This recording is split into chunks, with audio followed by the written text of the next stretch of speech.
The second is to burn stores. The third is to burn baggage trains. The fourth is to burn arsenals and magazines. The fifth is to hurl dropping fire amongst the enemy. In order to carry out an attack with fire, we must have means available. The material for raising fire should always be kept in readiness. There is a proper season for making attacks with fire, and special days for starting a conflagration. The proper season is when the weather is very dry. The special days are those when the moon is in the constellation of the sieve, the wall, the wing, or the crossbar, for these four are all days of rising wind. In attacking with fire, one should be prepared to meet 5 possible developments. 1.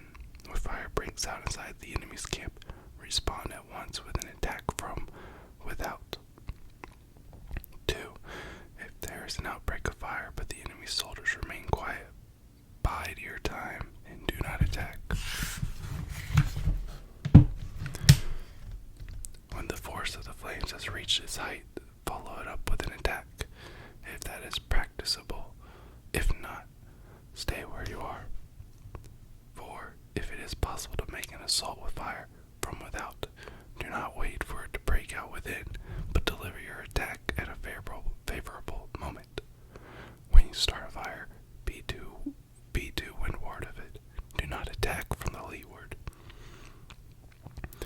A wind that raises in the daytime lasts long, but a night breeze soon falls.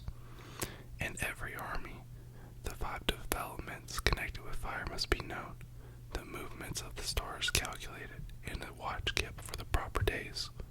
Hence, those who use fire as an aid to the attack show intelligence. Those who use water as an aid to the attack gain an accession of strength.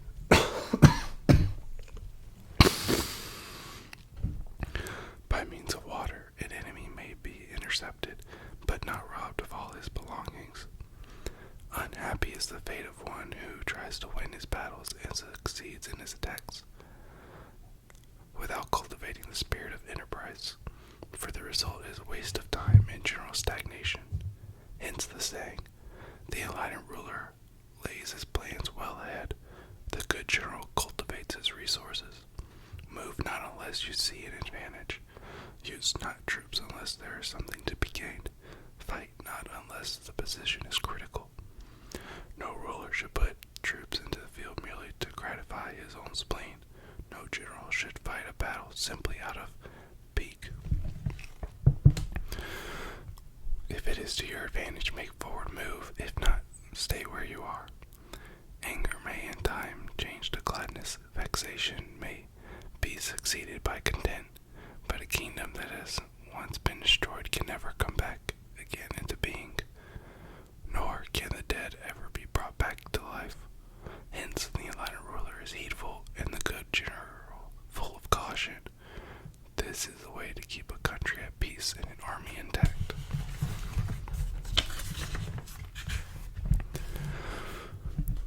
Chapter 13. The Use of Spies.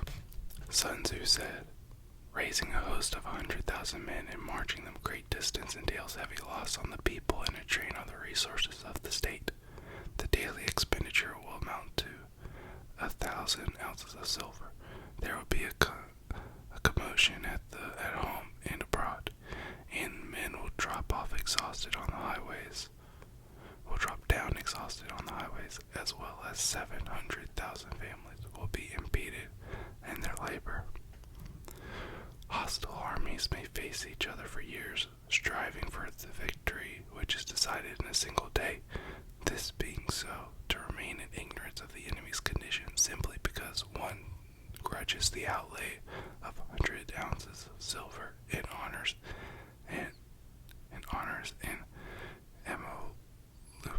emoluments is the height of inhumanity. One who acts thus is no leader of men, no present help to his sovereign, no master of victory. Thus, what enables the wise sovereign and the good general to strike and conquer and achieve things beyond the reach of ordinary men is foreknowledge. Now, elicited from spirits. They cannot be obtained inductively from experience, nor by any deductive calculation. Knowledge of the enemy's dispositions can only be obtained from other men. Hence the use of spies, of whom there are 5 classes: local spies, inward spies, converted spies, doomed spies, surviving spies. When these 5 kinds of spy are all at work, none can discover the secret system. This is called divine manipulation of the threads. It is the sovereign's most precious faculty. Having local spies means employing the services of the inhabitants of a district.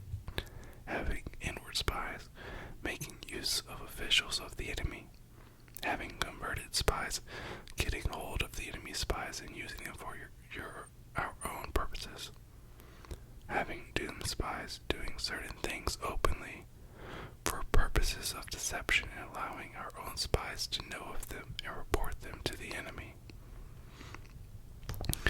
Surviving spies, finally, are those who bring back news from the enemy's camp. Hence it is that with none in the whole army are none intimate relations to be maintained than with spies.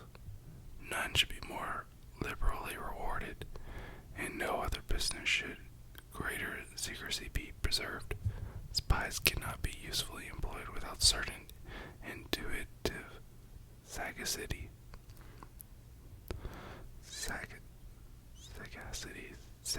Sagacity. They cannot be properly managed without benevolence and straightforwardness. Without subtle ingenuity of mind, one cannot make certain of the truths of their reports.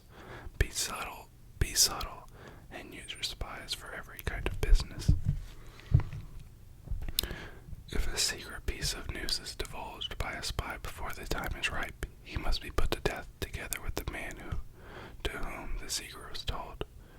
Whether the object be to crush any army, to storm a city, or to assassinate an individual, it is always necessary to begin by finding out the names of the attendants, the aides de camp, the doorkeepers, and sentries of the general in command. Our spies must be commissioned to ascertain these. The enemy spies who have come to spy on us must be sought out, tempted with bribes, led away, and comfortably housed. Thus, they will become converted spies and available for our service. It is through the information brought by the converted spies that we are able to acquire and employ local and inward spies. It is owing to his information again that we can cause the doomed spy to carry false tidings to the enemy. Lastly, it is by his information that the surviving spy can be used on appointed occasions. The end and aim of spying in all its 5 varieties is knowledge of the enemy, and this knowledge can only be derived in the first instance from the converted spy. Hence, it is essential that the converted spy be treated with the utmost liberality. Of old, the rise of the Yin dynasty was due to one Ch, who had served under the Xia. Likewise, the rise of the Chu dynasty was due to Liu Ye, who had served under Yin. Hence, it is only the enlightened ruler and the wise general who will use the highest intelligence of the army for purposes of spying, and thereby they achieve great results. Spies are a most important element of war, because on them depends an army's ability to move.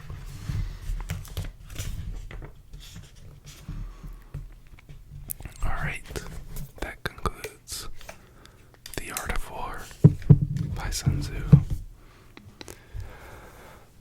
I really enjoyed this book. I think it's great. This will be the second time I've read it. I really like it. I underline stuff, keep notes. I think of how maybe these apply in life, not just warfare, I can maybe improve myself to be a better leader and a better overall person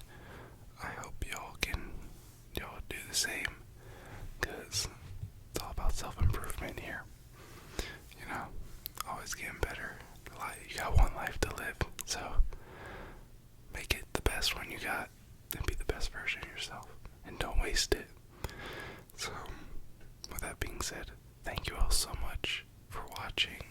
Please like the video if you enjoyed the series, and if you enjoyed listening to these excerpts or sequential readings. And subscribe to my channel for more content. I've got some videos I'm going to be making, so subscribe and keep up with those. Sorry, my voice is still still a lot of like messy weather down here, so I've been having the same thing with like pollen and sinuses, and oh my gosh, the freaking air conditioning came on. Alright, I'm back, so subscribe, and if you have any criticisms or recommendations of videos, please leave them down in the comments. I am always up for getting better or hearing what y'all want to say, what y'all want to see, and thank you all for the support. Yeah, thank you all so much. I really do appreciate everything that y'all do for helping me out, and yeah, so with all that said,